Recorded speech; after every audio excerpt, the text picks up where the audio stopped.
Have you had shoulder pain or soreness after stand-up paddleboarding?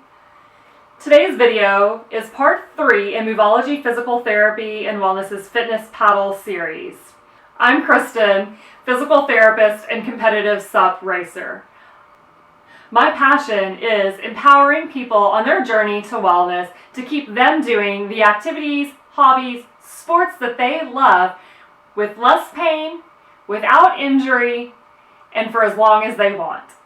I'm going to go over mobility and stability exercises for the upper body and shoulder. When you're paddling, when you reach to take the catch, the shoulder has to go into an overhead motion.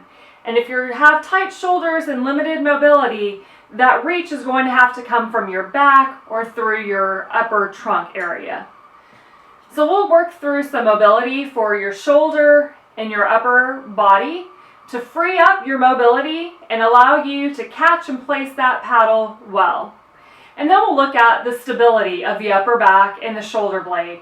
That stability in the shoulder blade is going to allow a strong, stable upper back while you utilize your core, your trunk, and your lower extremities to help power your paddle. You don't want the power to come from your shoulders or your upper body.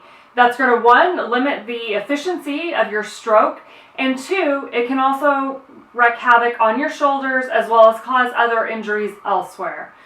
So keep watching for mobility and stability exercises to get you paddling stronger, faster, and more efficient.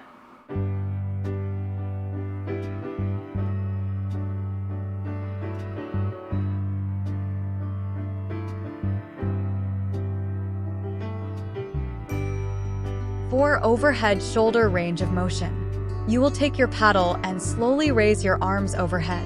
Only take your arms up as high as is comfortable for your shoulders. Hold for 5 to 10 seconds and repeat.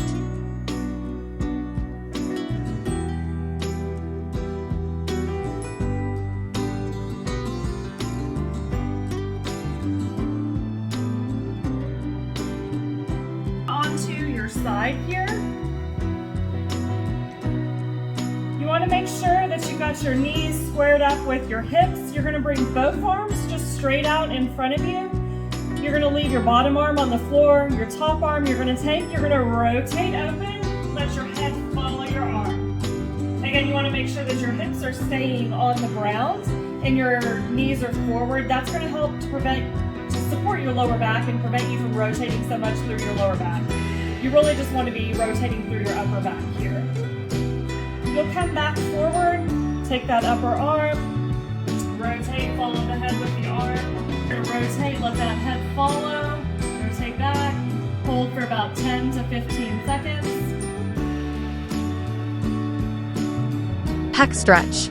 You will come to a doorway and place your forearm on the door frame. Your elbow should be at shoulder height or slightly lower, based on your comfort.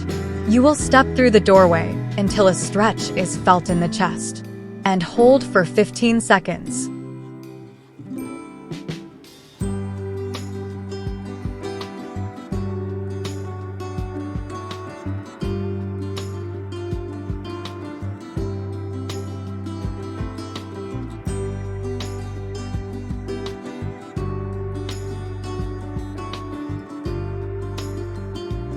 With cable lat pull-downs, you want to think of pulling your shoulder blades together and down. Keep your shoulders down and away from your ears. Think of pulling your shoulder blades together and down, like you were tucking them in your back pockets.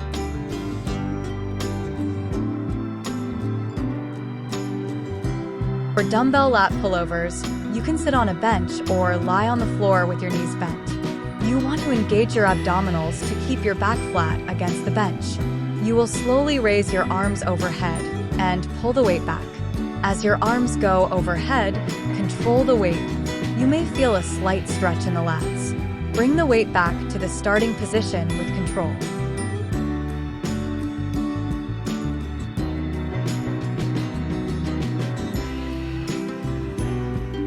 Cable rows will work your lats, trapezius, and rear deltoid muscles. Keep your elbows close to your side as you pull your arms back and squeeze your shoulder blades together. So this exercise is going to work your serratus anterior muscle. This is a different exercise that I just recently kind of started doing with patients. You're going to use a slider and a TheraBand. You're going to take the TheraBand and you're going to loop it underneath your arms. And then to anchor it, I'm going to do my right arm. I'm going to hold this TheraBand pretty tight close on that left side. And then I'm going to take my slider and I'm going to place it on the wall. My right hand is gripping around that TheraBand here. I'm going to hold on to the TheraBand, hold on to the wall with my left to anchor the TheraBand. And so you're going to push that arm up, overhead, and then you're going to pull it back down. So I push overhead, my scapula is moving away from my spine.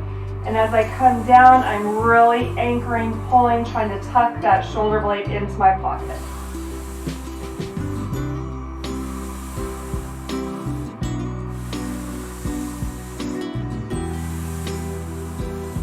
So that's part 3 in our paddle fitness series. If you missed part 1 and part 2, I'll link them down below, as well as a link to all of our paddle fitness tips.